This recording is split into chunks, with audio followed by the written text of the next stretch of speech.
வாவா ஆசை முத்தம் தாத்தா இலையில் சோறு போட்டு ஈயை தூர ஓட்டு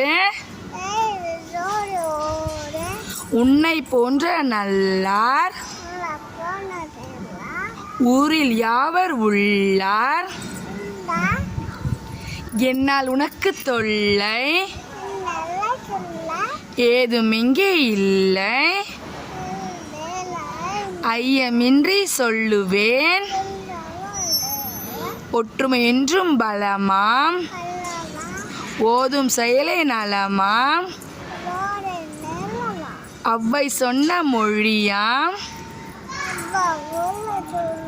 ஹக்தே எனக்கு வழியாம்.